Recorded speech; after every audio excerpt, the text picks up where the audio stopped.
Assalamualaikum warahmatullahi wabarakatuh. Nama saya Rosta Fadila dari kelas 12 akuntansi 2. Di sini saya akan menjelaskan tentang tugas yang diberikan oleh Di sini kita akan mengelompokkan bukti-bukti transaksi yang ada pada gambar yang tertera.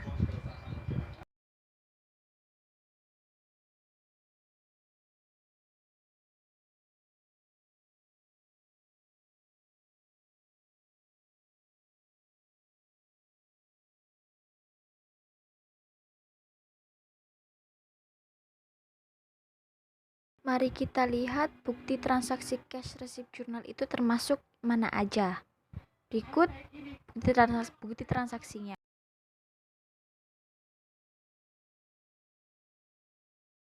Lalu kita masuk ke bukti transaksi cash payment journal atau jurnal pengeluaran kas. Di sini ada beberapa bukti pengeluaran kasnya.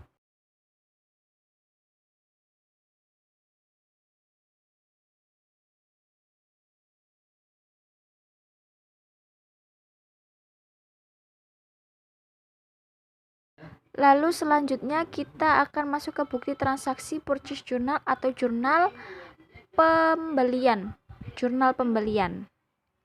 Ini ada beberapa buktinya, bukti transaksinya.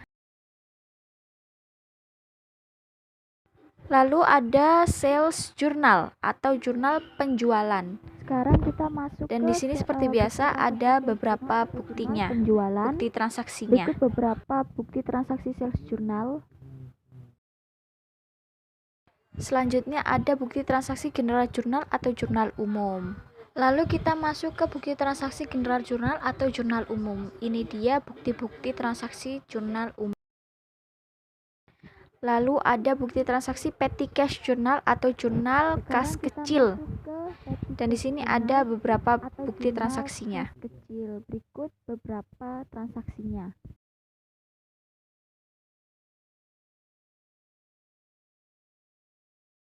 Dan sekarang kita masuk ke bukti transaksi adjustment journal atau jurnal penyesuaian. Sekarang kita masuk ke bukti transaksi adjustment journal atau jurnal penyesuaian. Berikut beberapa bukti transaksinya.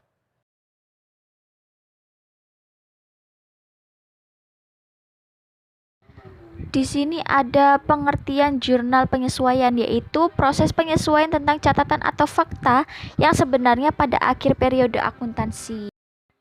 Lalu di sini ada fungsi.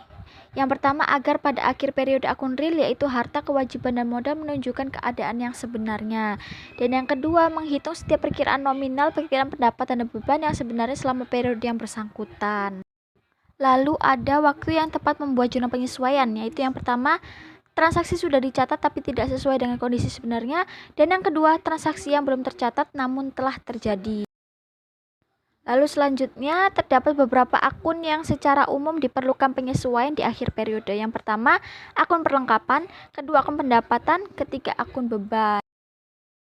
Lalu di sini ada jenis-jenis laporan penyesuaian. Yang pertama, jurnal penyesuaian beban dibayar di muka, kedua jurnal penyesuaian penyusutan, dan ketiga jurnal penyesuaian beban terhutang, keempat jurnal penyesuaian pendapatan belum diterima, dan kelima jurnal penyesuaian pendapatan yang diterima di muka.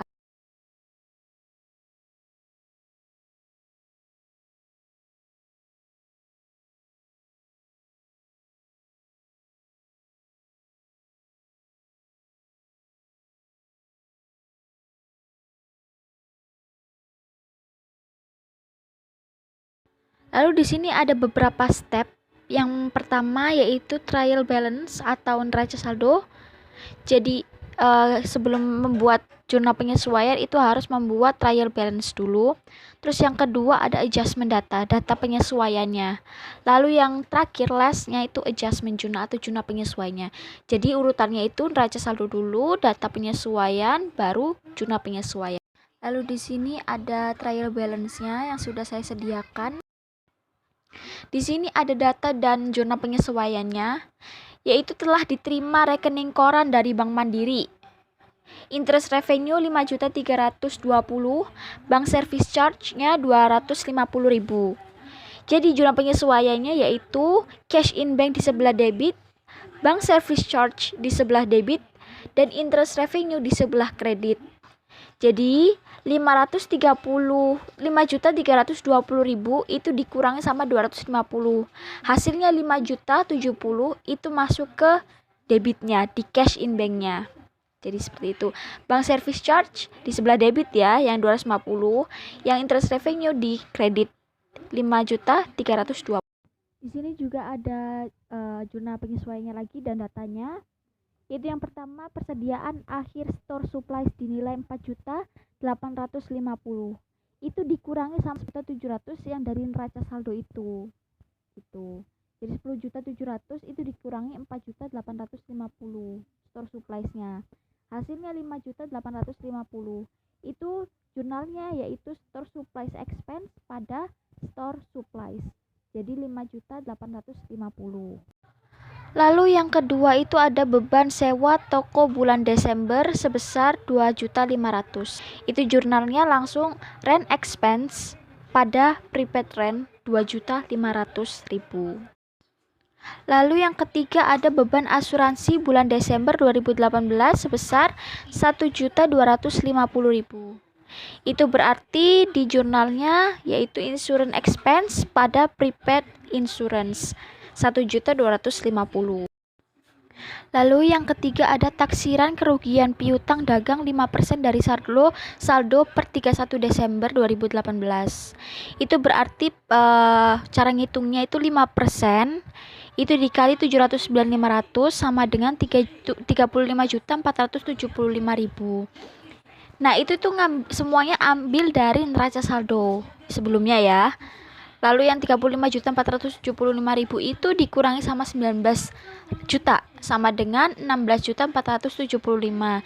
Jadi di sini jurnalnya yaitu bad debt expense pada allowance for doubtful debt 16.475 juta. Lalu selanjutnya ada bukti memorial ya, masuk ke adjustment journal. Yang pertama, penyusutan equipment bulan Desember sebesar 1.250.000. Itu jurnalnya yaitu depreciation expense di sebelah debit pada equipment akun debt sebelah kredit 1.250.000. Lalu yang kedua yaitu gaji bulan Desember sebesar 3.500.000 akan dibayar tanggal 2 Januari 2019. Jurnalnya yaitu wage and salaries di sebelah debit pada expense payable di sebelah kredit sebesar 3.500.000. Dan yang ketiga yaitu listrik dan telepon bulan Desember sebesar 2.200.000 akan dibayar pada tanggal 10 Januari 2019. Jurnalnya yaitu telepon and electricity expense pada debit. Maksud saya telepon dan electricity expense sebelah debit pada expense payable di sebelah kredit 2.200.000. Lalu selanjutnya yaitu yang pertama, oleh karena pencatatan PPN income dan PPN outcome sesuai dengan faktur pajak standar, maka kedua akun tersebut dapat ditutup saldonya dipindahkan ke PPN payable. Jadi ini itu jurnalnya PPN outcome di sebelah debit pada PPN income di sebelah kredit. Nah, PPN outcome ini kita ambil dari neraca saldo, PPN income-nya juga dari neraca saldo. Lalu hasilnya kita kurangi. Jadi yang di neraca saldo itu ya PPN outcome sama PPN income itu dikurangi, hasilnya ditaruh di PPN payable sebelah kredit. Lalu yang kedua yaitu hitung pajak penghasilan PPh badan dengan ketentuan dasar pengenaan pajak adalah tarif tunggal yaitu sebesar 28%. Catat PPh ke dalam income tax expense dan income tax payable. Perhitungkan income tax payable dengan prepaid tax. Itu perhitungannya kita harus mencari net profit before tax dulu, yaitu 141.055.066 dikali 28%, sama dengan interest expense-nya 39.495.417. Nah, yang 39.495.417 itu dikurangi sama 15 juta sama dengan 24.495.417. Di sini berarti jurnalnya yaitu income tax expense sebelah debit pada income tax payable sebelah kredit dan prepaid tax sebelah kredit juga. 39.495.417 yang tadi sama 20 di income tax payable 24.495.417 yang tadi itu. Lalu dikurangi hasilnya prepaid tax yaitu 15 juta.